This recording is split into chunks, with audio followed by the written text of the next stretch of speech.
മമ്പർ എത്തിയാലും അമ്മ വിളിച്ചു പറഞ്ഞേ ഇന്ന് ചിക്കൻ ആക്കിയാലോ. പിന്നെ ഒന്നും നോക്കിയില്ല, ചിക്കൻ വാങ്ങാൻ വേണ്ടി മമ്പറത്ത് ഇങ്ങനെ നടന്നു. അന്നേരമാണ് നമ്മളെ സജീർ പറഞ്ഞേ മീൻ മാർക്കറ്റിൻ്റെ അടുക്ക പുതിയൊരു ചിക്കൻ സ്റ്റാൾ തുടങ്ങിയിട്ടുണ്ട്, ആലിഫ് ചിക്കൻ സ്റ്റാൾ. അവിടെ നിന്ന് 2 കോയിനെ അങ്ങ് ഓർഡറാക്കി.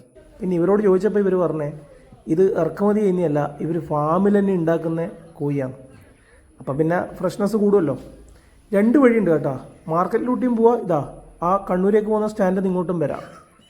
അങ്ങനെ അവർ കോയിനെല്ലാം തൂക്കി 2 നല്ല വലിയൊരു കോയിനെ നോക്കി ഞാനങ്ങ് ബുക്കാക്കി ഒരു 3-4 ദിവസം എടുക്കാമല്ലോ. പിന്നെ അവിടെ ഫാം ചിക്കൻ മാത്രമല്ല, ബ്രോയിലർ, ലഗോണ്, കാട എല്ലാം അവൈലബിൾ ആണ്. ഇതാ കാണുന്നില്ലേ കുഞ്ഞി കുഞ്ഞി കാടേന. പിന്നെ ആടിയുള്ള ഓണറോടെല്ലാം കുറച്ച് നേരം വർത്തമാനം പറഞ്ഞാടി ഇരുന്ന്.